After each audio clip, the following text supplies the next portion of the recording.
I've been driving rigs across the Midwest for nearly 15 years.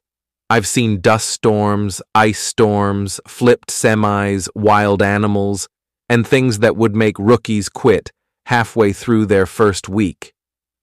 But nothing prepared me for what happened last fall on Route 80 in Iowa. It started with a detour. There was a massive pileup outside Des Moines, and the GPS rerouted me through a rural two-lane highway I'd never seen before. A dispatcher in Omaha confirmed it. Take 126 north, then rejoin 80 at Fort Dodge. Sounded easy enough, but the deeper I drove, the more it felt wrong.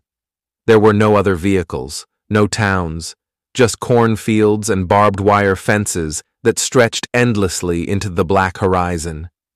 After nearly 2 hours of driving, I was low on fuel, and fatigue was hitting me like a brick wall. Then, out of nowhere, I saw a flickering neon sign up ahead. Gas, food, rest.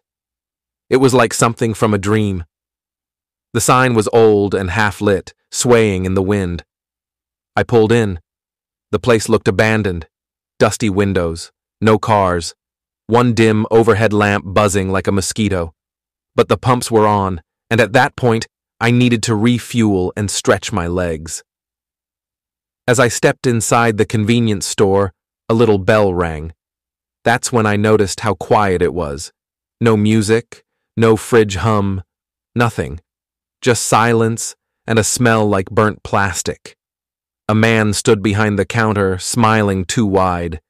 His skin was pale and his eyes were odd. Slightly too large. The irises were almost black, and he didn't blink. "You're late," he said. I laughed nervously, thinking he was joking. "Late for what?" He tilted his head. "You were supposed to be here last Thursday." That's when I realized there was a calendar behind him, dated 1998. I backed up a little. "You got diesel?" He didn't move.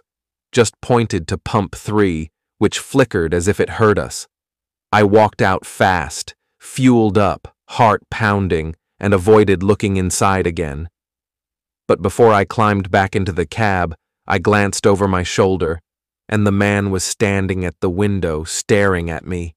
He hadn't opened the door. He hadn't made a sound. He just appeared there. I gunned the engine and got the hell out of there. But I didn't get far. 10 miles up the road, my GPS glitched out completely. Then the CB radio started spewing static, followed by the exact same words from the man's voice at the station. "You were supposed to be here last Thursday." The truck jolted like I hit something, even though the road was clear. I swerved, straightened out, and then saw headlights in my mirror. A car was behind me. Except it wasn't moving like a car. It swayed left and right erratically, too fast for the turns, almost like it was floating. I slowed. It slowed. I sped up. It sped up. Then it disappeared, like someone turned off its light. I was nearly in tears by the time I hit Route 80 again. The moment I rejoined the main highway, everything returned to normal: GPS, cell signal, engine temp. It was like waking from a nightmare. I reported the detour to dispatch. They said there was no record of any accident near Des Moines, no detour, no alternate route in that direction. I checked my dash cam when I got home, hours of footage. But between 11:42 p.m. and 3:03 a.m., the entire file was just black. No audio, no video, no data. That gas station, it's not on any map. Mile marker 232, it doesn't exist. But sometimes when I'm alone on the road, my CB picks up a voice, static. Then that same whisper, "You were supposed to be here last Thursday."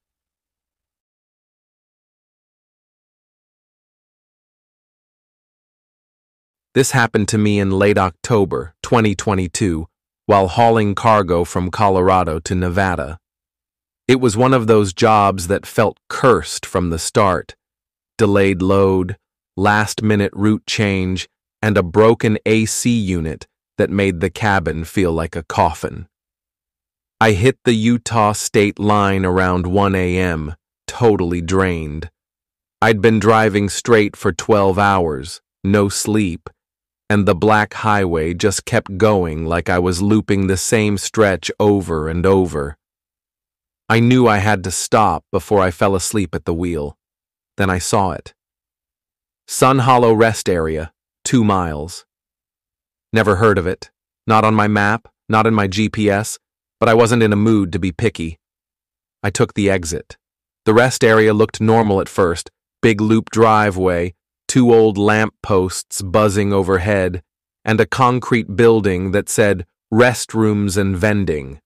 A couple of parked cars, no big rigs, but I figured I'd park, catch a nap, maybe grab a coffee. The second I stepped out of the truck, the quiet hit me.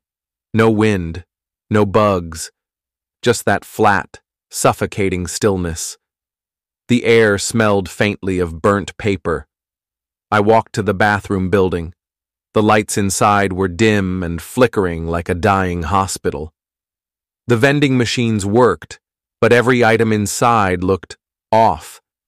Soda cans with faded labels, bags of chips from brands I'd never heard of. One machine just had a single pack of gum sitting in the middle. The wrapper looked wet. That's when I heard the knock. From the far stall inside the men's bathroom. 1, 2, 3 knocks. Slow and deliberate. I didn't say anything. I didn't move. Then a voice came from inside the stall, calm and low. "Don't look in the mirror." I turned and saw the large, grime-streaked mirror above the sink. My reflection was wrong. I was standing still, but my reflection was swaying gently. Its head tilted slowly to the left, like it was trying to study me. And then it smiled. I didn't. I bolted. I sprinted out, slammed the door, and ran back to my truck. When I got in, I looked in the side mirror. There was someone in my passenger seat. A woman. Pale, soaked, her long black hair clinging to her face. She was staring ahead, not at me. I jumped out, yanked open the door, and nothing. Empty. I didn't sleep. I didn't breathe easy until dawn. I pulled out fast, back onto the highway, and drove until I reached a way station near Ely. Told one of the other drivers about the stop. He looked at me like I was crazy. There's no rest area between Moab and the 93rd. Hasn't been for years.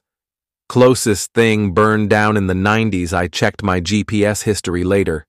No stop logged, no detour, nothing called Sun Hollow Rest Area, just a gap in the drive time, like I'd blinked. But the worst part? That night at home, I checked my dash cam footage again. Most of it was fine, until I parked at the rest stop. From that point on, the video showed me, sitting in the passenger seat. Alone. The driver's side? Empty, like something else had taken the wheel.